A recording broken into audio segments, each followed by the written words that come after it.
Hello everyone, welcome to Ibrahim study YouTube channel. Ibrahim study YouTube চ্যানেলে তোমাদের সবাইকে জানাই স্বাগত এবং ওয়েলকাম।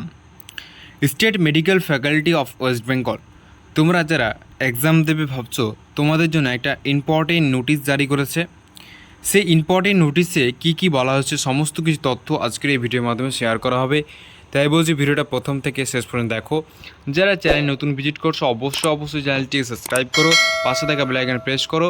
এখানে তোমাদের সমস্ত নার্সিং আপডেট, সমস্ত কিছু জিএমপাস, ইউজি, এএনএম, জিএনএম, ঠিক আছে, ওয়েস্ট বেঙ্গল জয়েন্ট এন্ট্রান্সের যে কোনো এক্সাম আপডেট কিন্তু তোমরা এই চ্যানেলে পেয়ে থাকবে। তোমরা স্ক্রিনে কিন্তু দেখতে পাচ্ছ, ঠিক আছে। তো তোমার দেখো, তোমাদের এই state medical faculty of West বেঙ্গলের যে নোটিশ, সেটা কিন্তু 4 জুলাই এটা জারি করেছে। ইম্পর্টেন্ট নোটিশে কী কী বলা হয়েছে আমরা সমস্ত কিছু তথ্য এই ভিডিওর মাধ্যমে দেখব। যারা এখনও লাইক করেনি অবশ্যই একটা করে লাইক করে দাও এবং বন্ধুদের উদ্দেশ্যে প্রচুর পরিমাণে ভিডিওটা শেয়ার করো। তো কী বলেছে দেখো, this is to inform all interest application and of appeal and health care course formally know as the paramedical course paramedical course for the academic year 2025, ঠিক আছে, 2025 এর তোমাদের যে অ্যাকাডেমিক ইয়ার সেটা রয়েছে।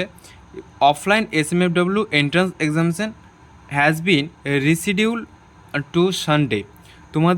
তোমরা সকলে জেনে গেছো যে তোমাদের যে এক্সাম ডেট সেটা তোমাদের রিশিডিউল করা হয়েছে, অর্থাৎ 27 জুলাই করা হয়েছে, ঠিক আছে, 27 জুলাই করা হয়েছে ফ্রম 10 AM টু 1 PM, ঠিক আছে, মানে 10টা থেকে 1টা পর্যন্ত করা হয়েছে। এখানে নোটিশের তোমাদের যে ডেট করা হয়েছে 26/6/2025, 26 তোমাদের 26 তারিখে রিশিডিউল করা হয়েছিল, ঠিক আছে। এবং তোমাদের এখানে নোটিশে যে নম্বর রয়েছে সেই নম্বরটা এখানে দেওয়া রয়েছে। এখানে 26 তারিখে এই নোটিশটা পাবলিশ করেছিল যে তোমাদের রিশিডিউল করা হয়েছে এক্সাম ডেটটা, অর্থাৎ 27 জুলাই করা হয়েছে।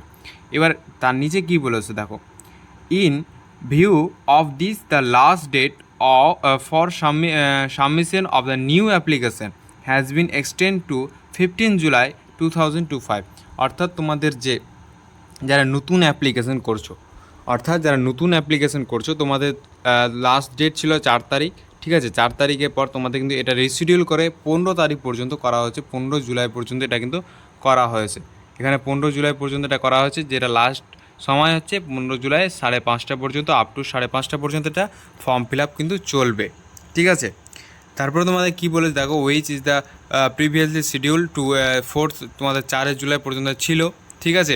তারপরে online document verification date has also been extend to 16 July, অর্থাৎ তোমাদের 16 জুলাই পর্যন্ত অনলাইন ভেরিফিকেশন তোমরা এটা ফর্মটা ফিল আপ করতে পারবে, ঠিক আছে।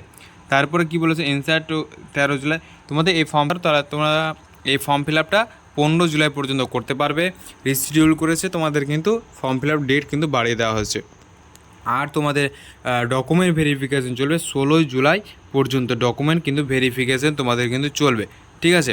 এবং তোমাদের অনেকে একটা প্রশ্ন করেছিল যে তোমাদের ডকুমেন্ট ভেরিফিকেশানে অনলাইনে আমরা যদি না করতে পারি, অর্থাৎ অফলাইনে যদি করি তাহলে কোনো প্রবলেম হবে কি না। তোমাদের অফলাইনে করলেও কোনো প্রবলেম হবে না, ঠিক আছে। অফলাইনেও তোমরা কিন্তু করতে পারবে। অর্থাৎ তোমাদের অনেকের কী হচ্ছে যে 1-2বার প্র্যাকটিস করছে, লগ ইন করছে, ঠিক আছে, 1-2বার লগ ইন করে তোমাদের কিন্তু ডকুমেন্ট ভেরিফিকেশানের যে অপশান সেটা কিন্তু আসছে না, ঠিক আছে। ডকুমেন্ট ভেরিফিকেশান যে অপশান সেটা কিন্তু তোমাদের কিন্তু আসছে না। তাই জন্য তোমাদের হয়তো অনেকেই কমেন্ট করে আমাকে বলছে যে ডকুমেন্ট ভেরিফিকেশান কিন্তু যে অপশান সেটা কিন্তু আসছে না, আমাদের ডকুমেন্ট ভেরিফিকেশান আমরা করতে পারছি না। তো তোমাদের কোনো চিন্তার কোনো কারণে, তোমরা যদি ডকুমেন্ট ভেরিফিকেশান নাও করতে পারো তাহলে তোমরা এক্সাম পাস করে তোমাদের কাউন্সিলিংয়ের সময় তোমরা কিন্তু এই ডকুমেন্ট ভেরিফিকেশান করতে পারবে, ঠিক আছে। ডকুমেন্ট ভেরিফিকেশান কিন্তু করতে পারবে। এই ডকুমেন্ট ভেরিফিকেশান করে তারপর তোমরা কিন্তু একাডেমিক ইয়ারে ভর্তি হতে পারবে, ঠিক আছে। তো আজকে এই ভিডিওটা এখান থেকে শেষ করছি। ভিডিওটা ভালো লাগে অবশ্যই লাইক করবে, চ্যানেল নতুন থাকলে অবশ্যই চ্যানেলটি সাবস্ক্রাইব করে, যদি কোনো প্রবলেম হয় অবশ্যই কমেন্ট সেকশনে কমেন্ট করে জানাতে ভুলবে না। ভিডিওটা দেখার জন্য ধন্যবাদ, থ্যাংক ইউ।